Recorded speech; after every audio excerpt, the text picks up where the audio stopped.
Vyaptadehaya Dakshinamurtaye Namaha. Om Shanti Shanti Shanti. Shri Guru Bhyo Namaha Harihi Om Tat. So, very good morning. As we were proposing yesterday, in response to your request, and in the light of felt need, because this is an urgent issue that most of us are facing in society at large, but at specific phases of life in particular, especially you young students who are dealing with very tight timelines and a hell of a lot of responsibility, and you have to address different needs, and you are passing through a certain transition. So it's sort of students of Bhagavad Gita, even as you are reading a few spiritual texts and you're doing some spiritual exercises, it's quite possible that you are faced with issues of the different kinds of mental problems, but especially anxiety and at times depression. And how do we deal with it? It's a mega issue, and therefore I thought that we're going to have a discussion on it. Anybody who uses the word anxiety, you essentially thinking about a situation where you are not aware of what's going to happen, and therefore you are a little anxious. It's fear of the unknown. Sometimes you are fantasizing about an adverse eventuality. And what you face, you have a sense of helplessness, you have an inability to act. Okay, now what? That sort of a feeling. So, what's going to happen now? Mm? And what is interesting about it, we'll discuss it at great lengths and try to find a few ways in which we can deal with it. It's essentially a symptomatic mental event with a few symptoms which can snowball into a syndromic mental state.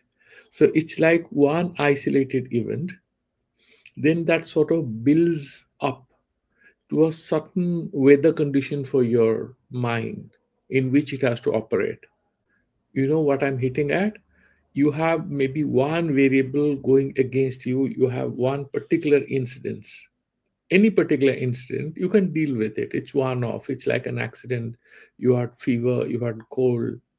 When you have an anxiety attack or you have an experience of anxiety, slowly it builds up and expands, and there remains the risks associated with this mental event. What happens when there are different ways, a lot of studies that have been done. One thing that you might, I mean, it can have certain psychological symptoms. You can also have some physical symptoms. You may lose appetite. You may not have any motivation. You may be overcome by a lot of fears. And then sometimes you have physical stress, like you can have backache and experience some pain, arthritic pain. You may have mild fever. You might suddenly develop cold. mm. And then you might also experience partial memory loss, in the sense you are not exactly remembering things because you have that anxiety. You are in the examination hall and suddenly you are overcome by this anxiety, and therefore what you are very well prepared at that moment you do not remember. You might feel irritation on hearing sound or conversation. You may be sitting in your room and you have a high level of anxiety. So there's a group of boys or girls who are conversing amongst themselves and walking on the corridors. You might suddenly feel upset, irritated, disturbed, and have problem of sleeplessness. And sometimes some people have hysterical outbursts. They cry, they weep, and they have nervous breakdowns. So these are a range of things which start with a very isolated aspect of how the brain is trying to behave, and then it expands and sort of consumes all your attention, all your energies. All of us do experience anxiety at some point of our lives. One common thing, all of us, I'll give you a few examples. One, a lot of people you may have, first time you are traveling abroad, you'll have some travel anxiety. You're going to a new place. You would have a lot of excitement, but you may also feel a bit of an anxiety there.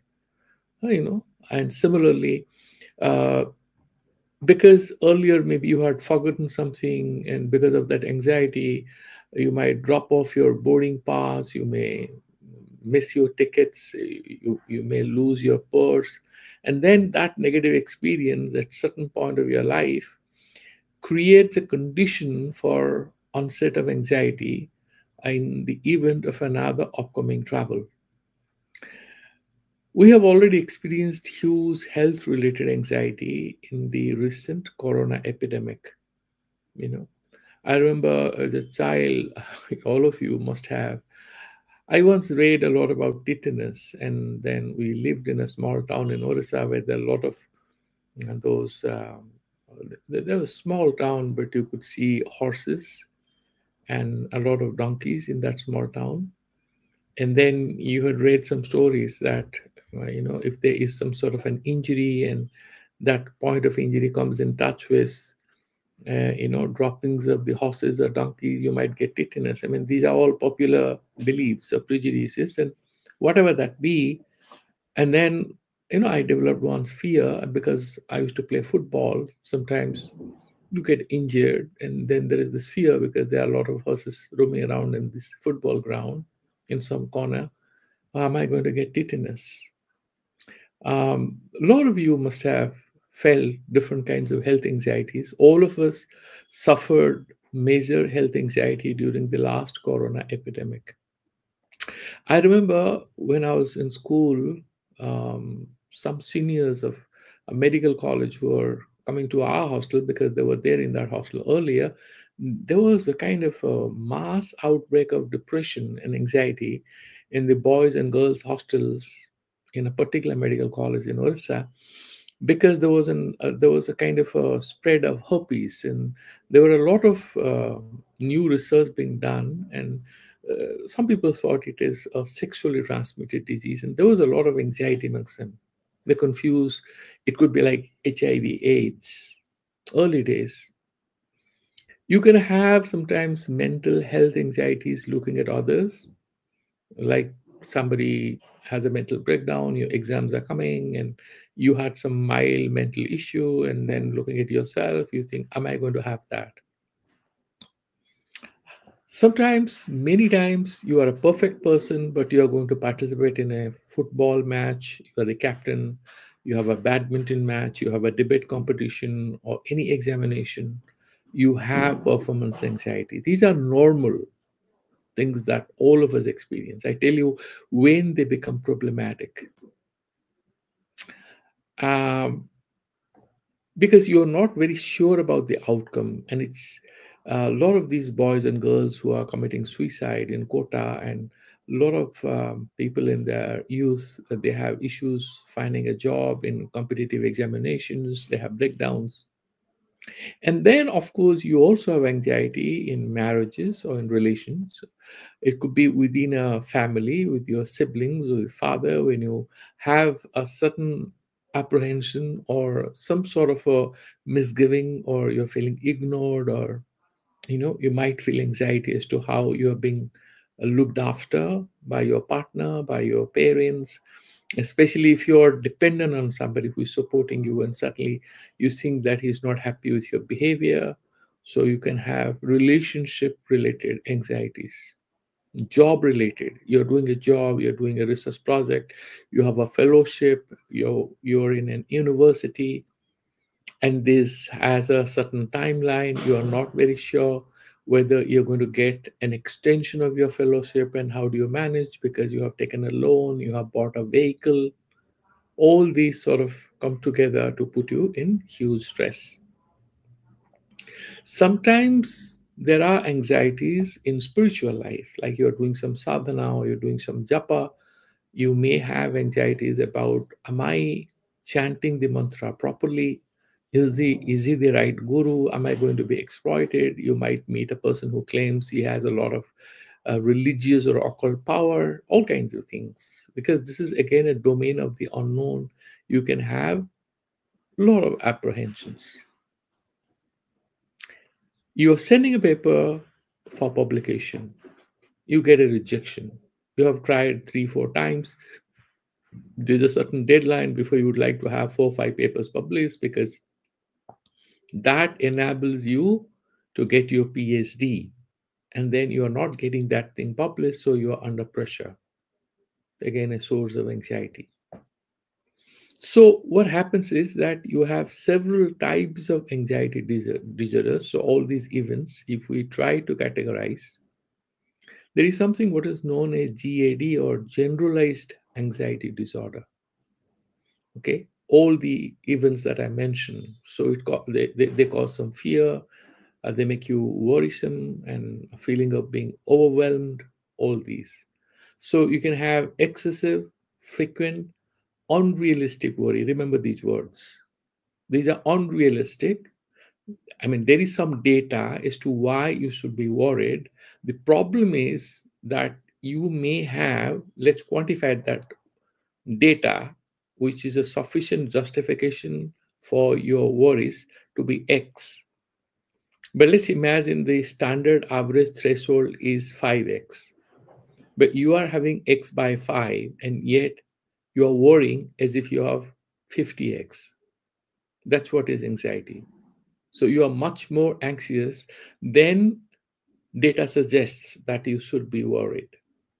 There isn't enough evidence as to why you should be worried and you should be thinking too much about it, but you are thinking too much about it, which means there is some kind of an issue. Okay.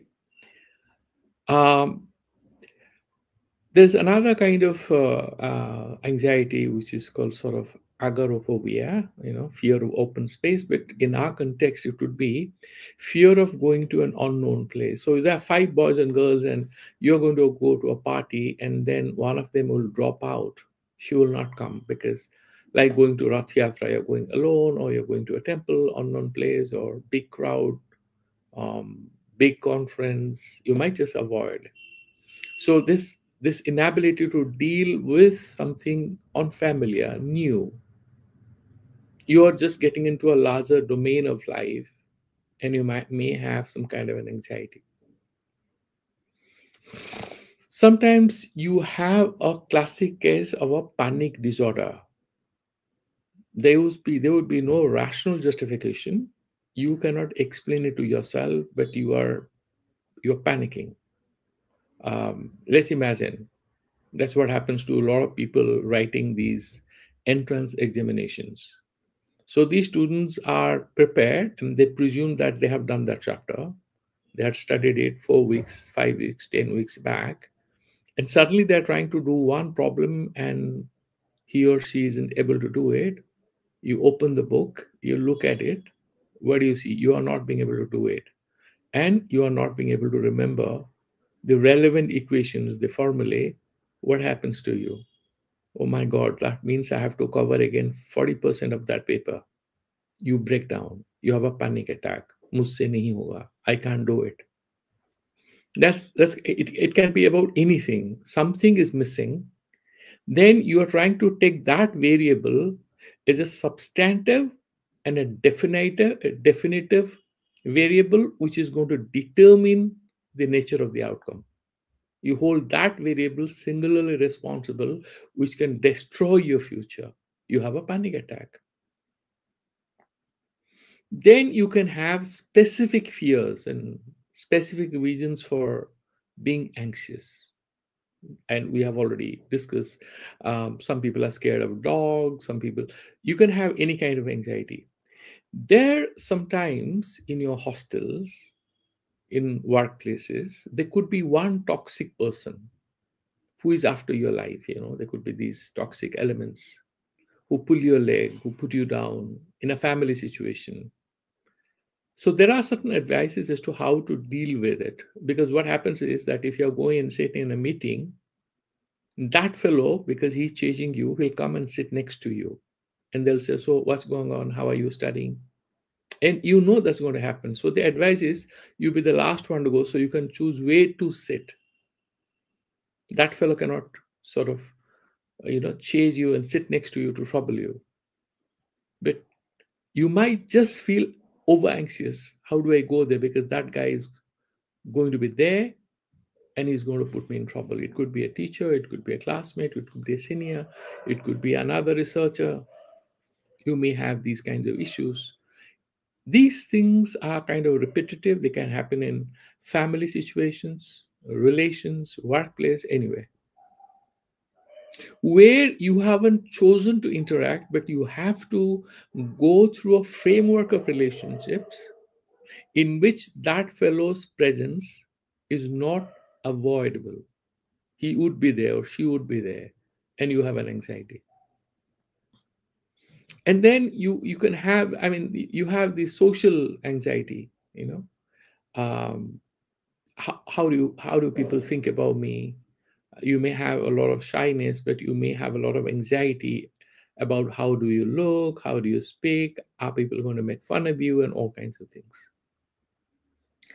Children, all children have a separation anxiety. They refuse to go to school. Children have a problem sleeping away from their mothers. So you have that sort of happens with children and many other people.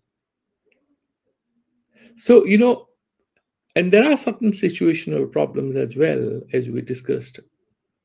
So we have already mentioned a few symptoms, and I'd like to add a few more just to put it in a context.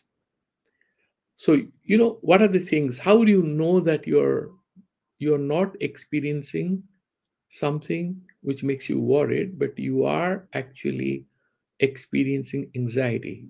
The worry element has to be excessive. The fear element is irrational. There's no justification. You may be sweating. You can have shortness of breath, जो उसको हाँफना कहते हैं. You may feel suddenly tightening of your muscles, and you may have difficulty sleeping. You may not be able to articulate. You're in an interview, you are over anxious, so you do not know how to speak. Even if you are speaking, you are making mistakes. You might faint, you may fall down. It's just because of too much of anxiety. You can have a high heart rate, your pulse rate may just go up, your BP may shoot up, you may feel lightheaded, you just sort of experience that vertigo kind of a situation. There is something which the experts describe as high functioning anxiety, a bit of an expanded manifestation of the same, which is slightly more than what you call a generalized anxiety syndrome. Okay. So, there are some people who don't open their mouths. You just feel put down. So, you have fear of criticism.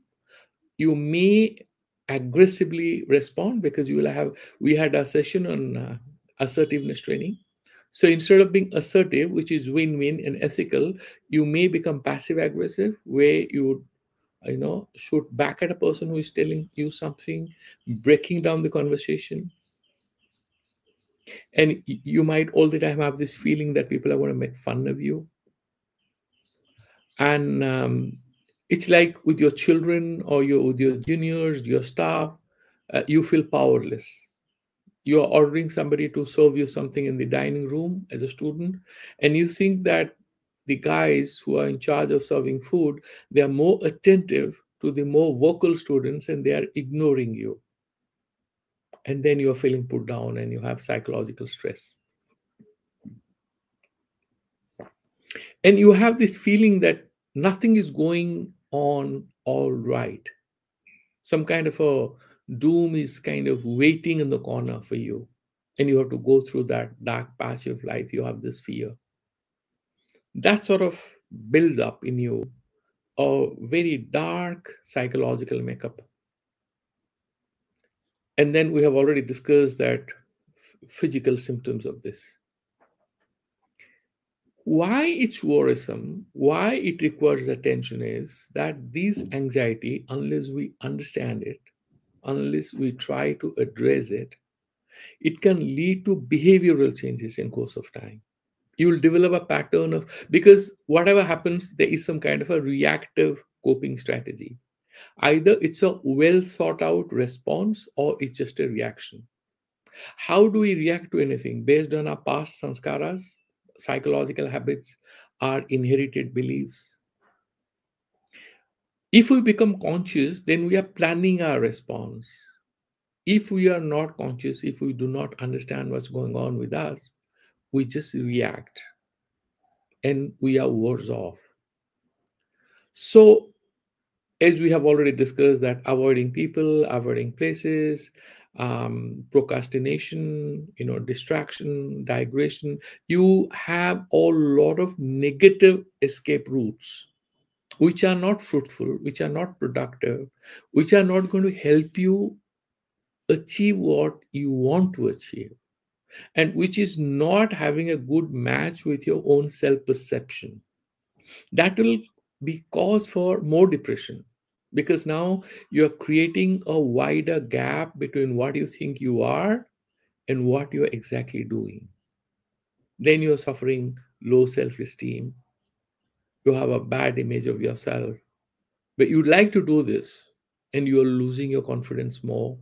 So the idea is not to react but to respond, and to respond we need proper understanding about what are we going through.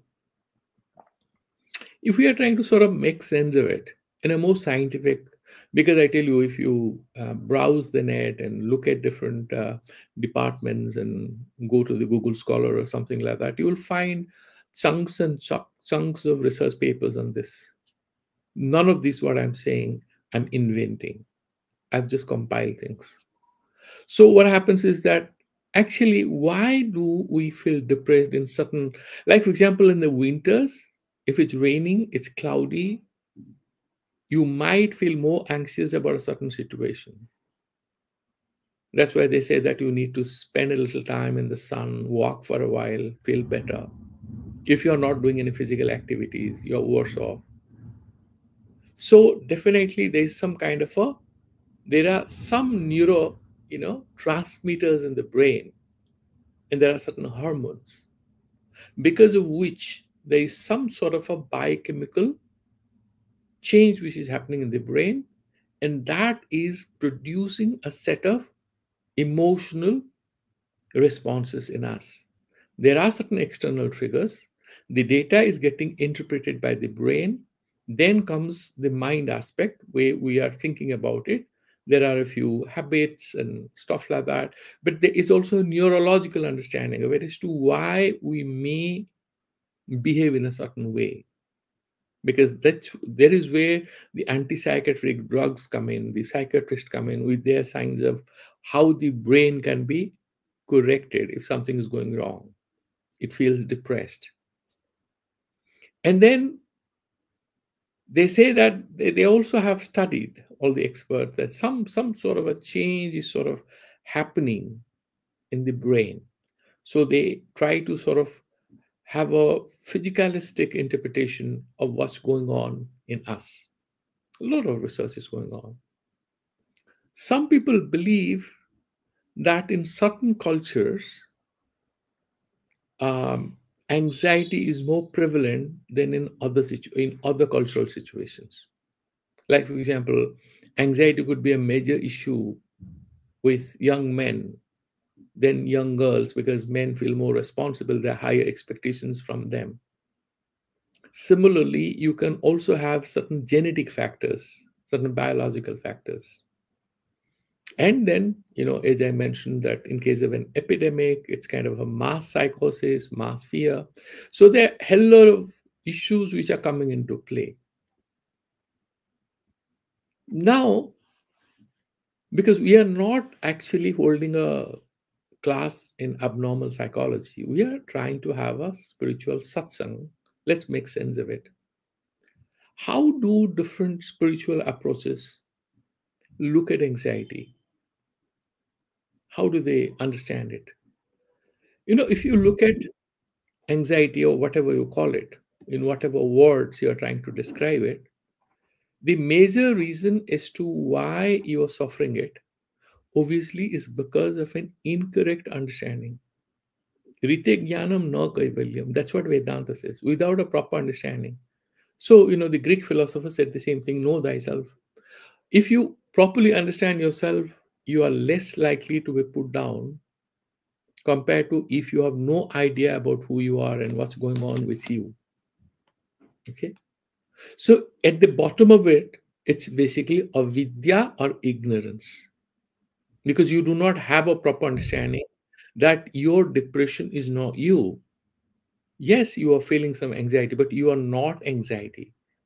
You might say, I'm feeling anxious, I'm anxious, but anxiety is like a tag which is put on a certain psychological state, but you are not your psychological state.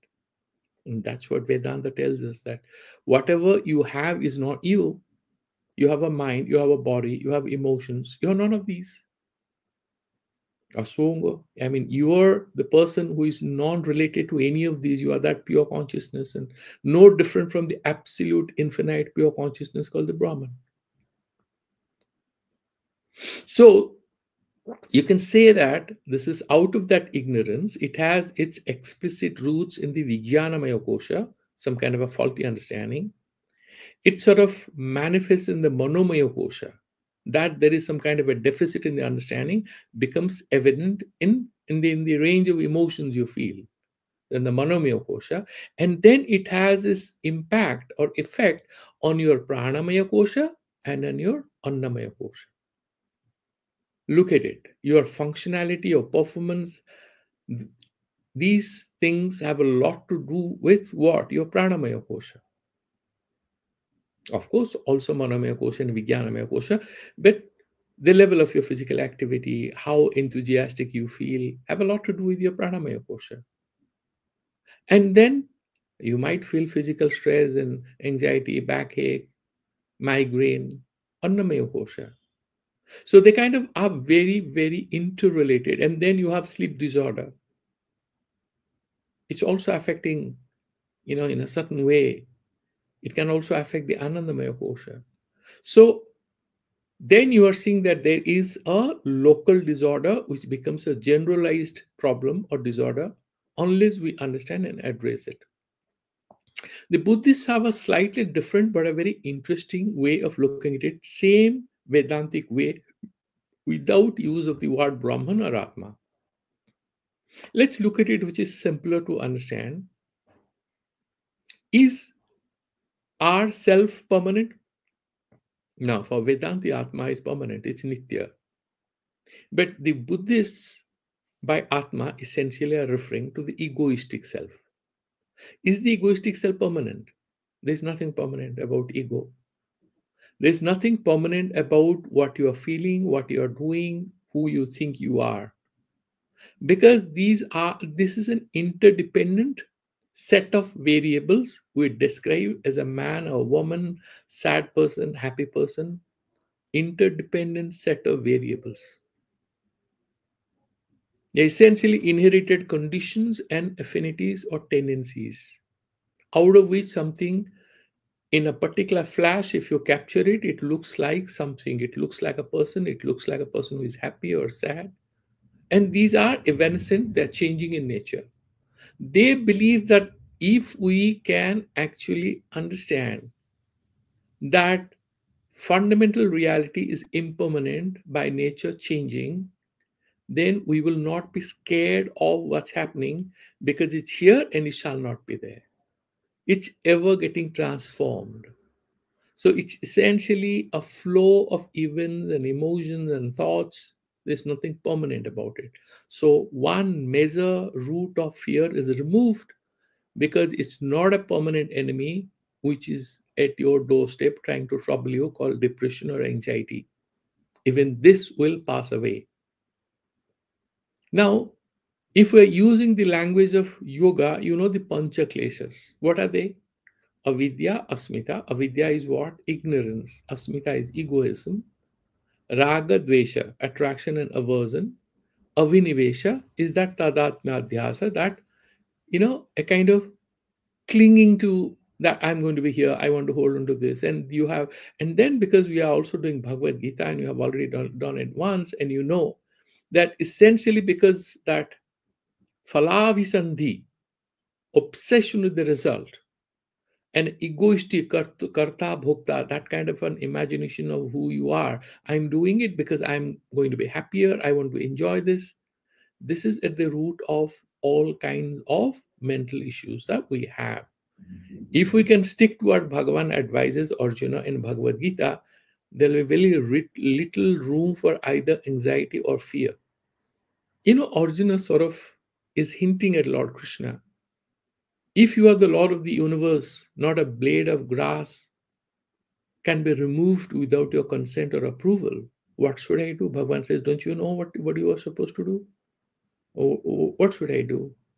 Sarva dharmam parityajya mamekam sharanam braja. If you know I am that absolute reality who is deciding everything else, then you're saying, what can I do? No, you can't do anything. Fine, then absolutely surrender.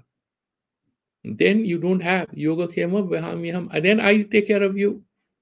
Even if, whatever happens to you, I'm doing. So what's your anxiety about? Why am I feeling like this? Don't you worry. Do good work. Have faith. Move on. So the avinivesha is essentially expanding and manifesting as anxiety, a depression. Now, there is another trick here from the standpoint of, say, Chaitanya Mahaprabhu, all the theistic schools like Christianity or Islam or the bhakti cults of Hinduism, not the jnana thing. Essentially, our anxiety is because we think our individual reality to be fundamentally real. Vedanta is also saying the same thing. We are a tiny part of a grand reality. Vedanta says even this tiny part which appears real is not fundamentally real. It's just an appearance, it's just a phenomenal reality. If you want to believe this reality is real, no problem. But seize that tiny reality of your thoughts, your mind, your body, your job, your study as part of a grand divine design presided over by providence, by God, irrespective of whether you're a Muslim or a Hindu or a Christian, whatever you are. In the theistic spiritual process, you're talking about a grand thing in which there's somebody who is a transcendent God or an immanent God. Once you see yourself as of a larger divine reality, your fear, your anxiety, they lose their power. When you see yourself as alone, you are helpless. You feel weak. When you see yourself as part of a grander reality, bigger reality, you are not alone. Why you are not alone? There's somebody who is looking after you. There's somebody who is watching over you. And that creates new confidence. So by connecting with that divine reality, by staying connected, that's why I'm saying this is the beginning of that spiritual approach. Either you take the devotional approach or you take that jnana or yogic approach. In all of this, there is a clear understanding that much of our mental problems and hardship and everything that we are facing are largely because of lack of wisdom, lack of faith, lack of staying connected with that invisible larger reality. You want to believe that to be God. You want to believe that that is the theory of truth, as in Buddhism or in Vedanta. No problem. But you do not confuse yourself as a reality which is alone, left out, and open to fend for itself. And therefore, so now you have two options. One is you have these reactive coping strategies. And what do people do? You look around and you'll find what they do.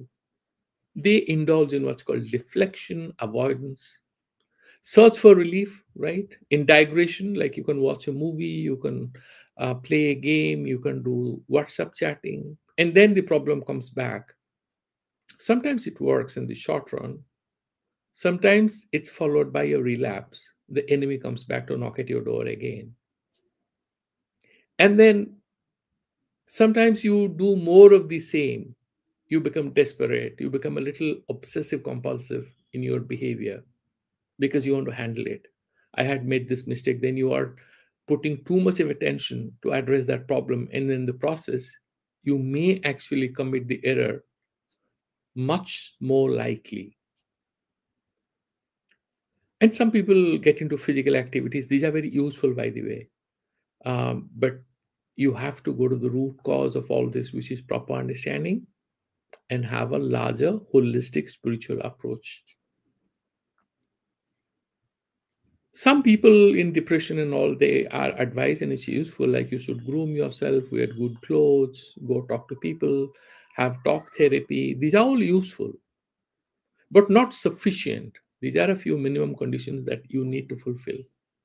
Some people even go to negative paths, like say they start smoking or drinking, some kind of addictive behavior because they want to run away from it. A lot of people who have addiction, whether it's drinking or smoking, this is part of their coping strategy because they don't understand what is their problem and they become victim of a larger problem. Some people turn to spirituality in a faulty way. So I call it fake spirituality. So you can run to temples and churches and mosques. You can go to astrologers and people who predict things. You can go to some occult guy, some tantric or some astrologer. You might wear stones, and then you can buy some feng shui articles. You can do a hell lot of things without understanding what exactly is the problem. So what is then is a spiritual approach and a sadhana path. By turning to spirituality, you are not engineering a miracle in your life that will become happy and prosperous. Not so. What's going to happen is that in this process, through your spiritual practice like breathing or meditation and your belief system, you are better off, you are more able, you're more capable to deal with your anxiety and depression. The causes of depression will be there, the causes of anxiety will be there.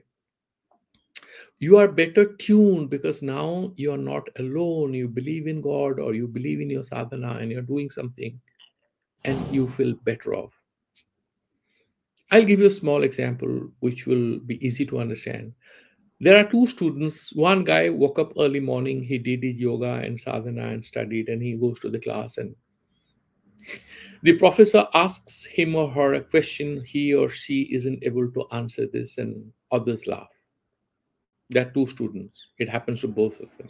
There is one who woke up in the morning, did his work, did a bit of meditation, took a bath, had his breakfast, talked to his mom.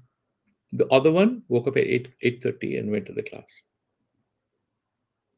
This guy is looking at his portfolio of activities where it's possible he couldn't answer the question, but he has done a lot of other things right.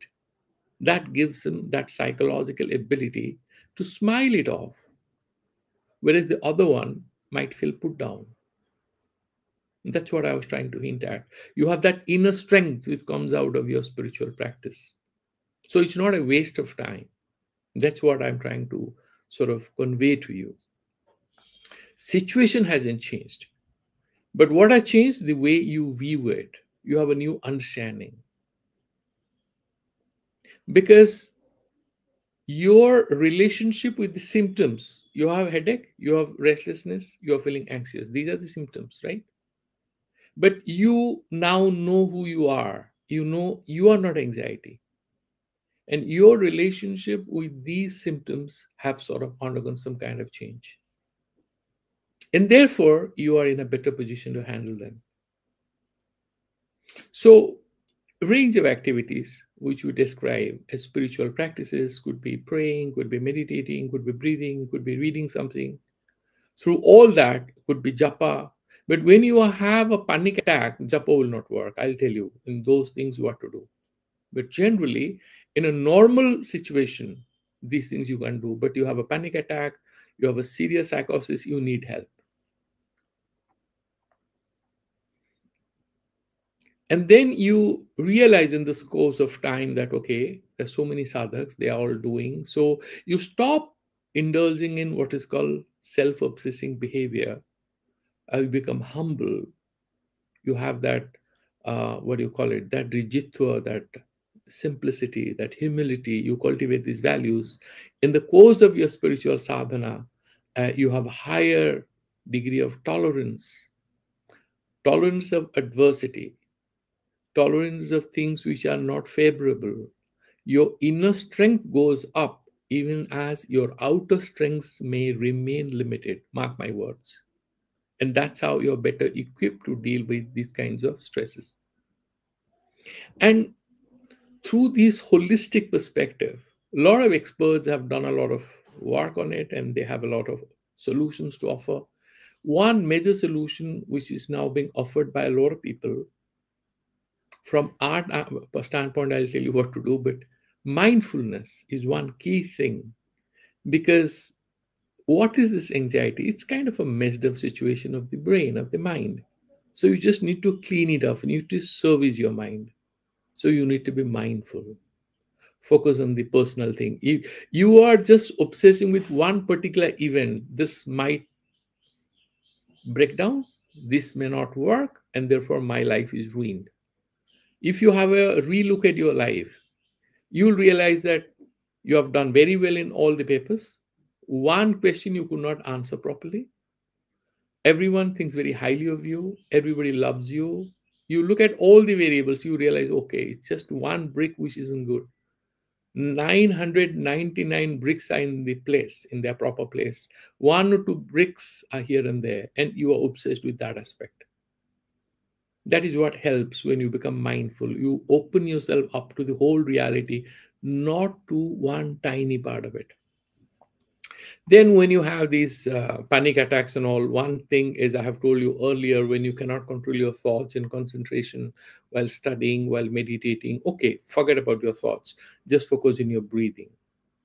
It's superior to the manas. So you focus on the prana sakti, just the breathing thing. As you watch the breathing, you'll find that is what is samatha meditation. The mind becomes a little more silent. Then it is when you are clouded by a lot of thoughts.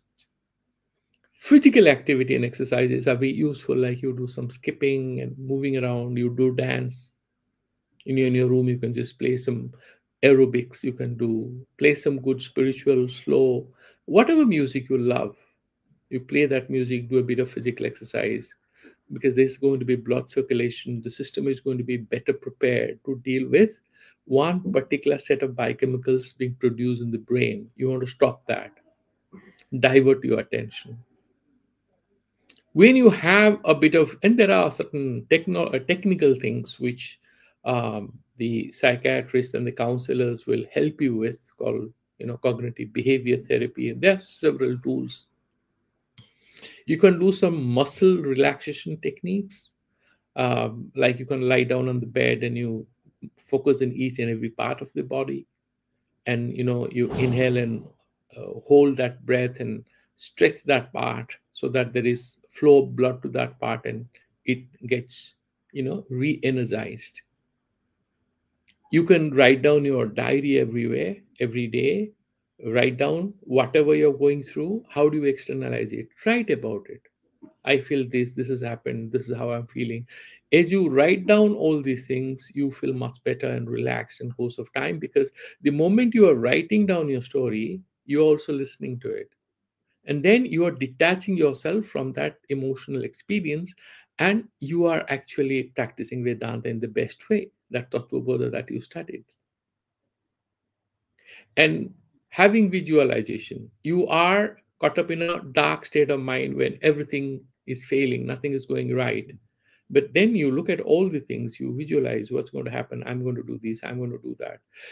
Look, anxiety is like you are inside a car, and because you have become a little absent minded, the car is suddenly going off the track. All you have to do is, steer it back onto the highway. You just need to understand it. It's going in a certain direction. The car is there, everything is fine. You are just becoming a little inattentive, so you have to steer it back onto the highway. That's all that you need at that moment. And by talking to other people, and so there are a few simple tricks if you have a big panic attack. Or so there is something called triple three rule. What is this triple three?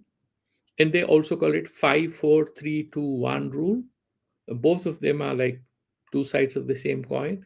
You know, the basic rule is that you try to see three things in your room. You know, come back to the body mind complex because you are lost in your subjectivity. How do you ground yourself? It's called a grounding technique. 5 4 3 2 1 or 3 3 3. So what are this? So five things you can see. You see five things and properly see them. Okay. Then five things you can touch, or four things you can touch. Three things you can test. Two things you can smell. Okay. So similarly, all these five, you have these five indriyas, right? And you have five things. So you'll do five objects of one particular indriya ear. Then you listen. You can listen to four things. You can smell two things. You can test one thing. You can touch two, three things. So this is how 5 4 3 2 1 you can do. Or you can just do 3 3 3. So what does it involve? You are just looking around, you are listening around, and you are moving the part of your body or whatever. Okay. You're getting grounded. Now, in the Vipassana meditation, what you do, you are just sitting and you're just saying, okay, I'm very anxious. Yeah. So what does it happen? Oh my God, this part of the body is paining a little. I'm sitting on my table. This is where, so the mind gets reoriented, reconnected with objective reality. What are you stuck with? You are stuck with a subjective reality. You are returning to the phenomenal objective reality, rescuing the mind away from a point of anxiety to get re-engaged with the reality around you. That is basically all about it. So you're being mindful, you're doing deep breathing, do it, breathe properly, and you're taking care of yourself. And then do a bit of sort of relaxation. There is also, if you have a major panic attack, suddenly you are feeling very tight, you're feeling very depressed, you are very anxious. Some people, some experts, they call it a 5 hour technique. 5 hours. What do you do? Relocate. So you are sitting in a marriage party, somebody made fun of you or something, or you immediately change your position, pick up your food, go to another corner, talk to someone else. Because that fellow is going to stress the conversation and he or she is targeting you, right? Change the place, change the person. You are in your room, you're feeling, suddenly you're feeling very anxious. Okay, cheat the mind, leave that room, pick up your book, go to the library. Okay, or you just take a walk, carry your note sheets, take a walk and start studying. You do want to study? Okay, close it, change the subject. There are so many other things awaiting your attention. Attend to them. Relocate and redirect your energy, your focus. Okay, fine, one particular thing isn't happening, no problem, there are 20 more things waiting for your attention. Shift your focus and then reframe, okay, your negative thoughts, and you, no, there are so many positive things happening. Sometimes you're talking to somebody who has goodwill, somebody who is a little trained, then he can help you do that. And you try to relax and recenter and you come back after some time, and when you come back you'll be better prepared. Because I tell you, the main thing is to avoid it. I remember once I was talking to somebody and he had a panic attack and he was saying, I want to write my resignation letter. And he was in a very good position. I said, what happened? He said, no, they are trying to corner me and there's somebody coming from the head office and they're going to ask me this question. I said, okay. So I heard him. I realized that he's having a panic attack. I just told him, have you taken your lunch? What are you doing? He said, I'm just writing my resignation letter. I said, what you should do one thing. Have you taken your lunch already? He said, no. I said, okay, on what floor are you? So I'm on the 17th floor. Okay, fine. Why don't you go down, take a walk, and go have your lunch and have a drink and come back. And then I'll tell you how to write a proper resignation letter because you have a serious problem. Do you know what happened? He went back, had his lunch, and he came back after 45 minutes. He was perfectly right. These 5 hours he happened. When he went down, he met some people, they smiled, he got some new data. maybe that wasn't so big, because anxiety has always something to do with exaggeration of one particular data set. You're exaggerating them, and then you are getting frightened by them. Okay, so having this kind of a holistic approach, you can rebuild your lives. And some people also talk about what is called a 5C approach. 5R, you heard something called a 5C approach. So you know what? You look at your competence. This is basically an approach of self-affirmation. So you identify what are your skill sets, what are the things you are good at. You look at your competence, and then you sort of you say that okay, these are the things I do very well. And then what is the next one? Confidence. So you say that you should always tell yourself you should be happy that I am this, because so many of friends, they are not here, but I am doing this. I'm happy. Who am I? And then caring. You must all the time practice compassion. Okay, that's why this is also therapeutic, let me tell you. Dealing with pets, showing compassion for pets, going to an orphanage or helping some poor people or doing a bit of volunteering. A lot of people think it's wastage of time. No, it's not. Compassion and kindness are medicine for the heart, for the soul. We don't realize it. These things are not a waste, because this is part of our spiritual tradition. You have that Panchajagya, isn't it? And I have talked about Saptana. So we are in a holistic reality. It's not about you as an individual. The moment you see your life as an individual pursuing happiness, you are always in problem. So that you remember that caring, okay? And then what? You have your confidence and you have your character. You love yourself. What are the things you can do, who you are, what are your good qualities, your ethical values. Okay, I don't do negative things, I don't do this. You love yourself, you rebuild your self image, caring, and then connect with other people. You think about your parents. I mean, a lot of people feel suicidal, right? And you remember who are the people who are going to feel bad about you, who care for you. You'll remember at least 10 people who actually love you. It's not necessarily only your father and mother. Some people have a altercation with whosoever they describe as boyfriend and girlfriend and go and kill themselves. Fairly educated people, which is really stupid. If that guy had sat back on a table, okay, I had a problem with my girlfriend. Who are the people who love me? My mother, my sister, my brother, my friends. Is this small thing so bad that I want to destroy myself and not continue my sadhana? He'll not commit suicide. There is a life beyond any negative event in life. There are negative events, but there's a life beyond it. Everything is lost, future remains.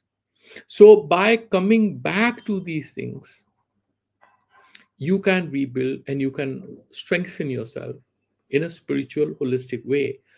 But if anxiety persists, you tried all this yourself, but you are not getting respite. If there are certain symptoms which are affecting your functionality and performance, your performance of basic things like going to have food, waking up in time, taking a bath, there is a general dysfunction, you know you need help. You need some medicine. Doctor will prescribe. There are some homeopathic medicine you can consider. The doctors will prescribe whatever medicine you need, but you need those medicines. Remember, when you need help, when the house is on fire, you need to call up the fire station.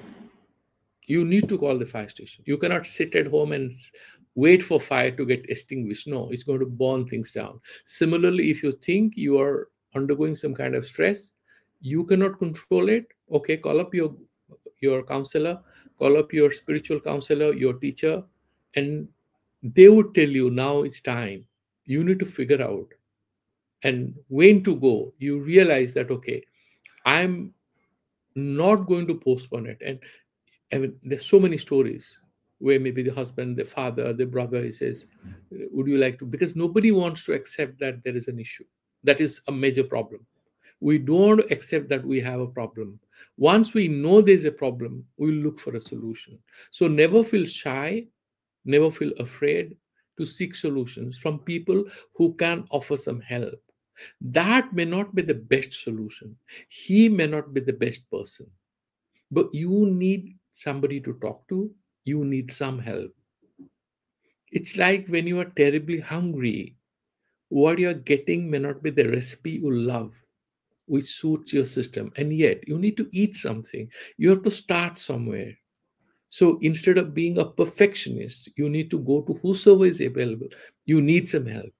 So spirituality doesn't preclude you going to a doctor, going to a professor, seeking help.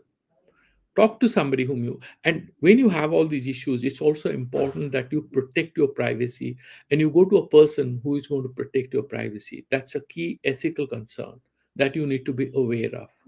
Don't share it with people who are going to make fun of you. They might use this information to manipulate you in future. So you know that. So you should go to somebody whom you trust, whom you love, and who genuinely loves you. It could be one of your teachers, it could be a spiritual counselor, it could be a mother, it could be your elder brother, whomsoever you trust. Seek help. You find somebody who is a little empathetic, and you go and talk to him. So, I mean, I would not try to push further because we have sort of have that timeline. We can have. I can take two, three questions that you have.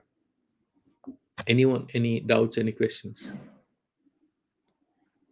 Pratyasha, any questions?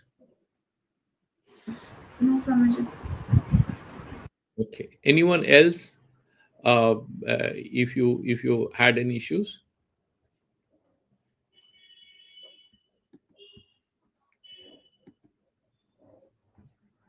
okay. So we can do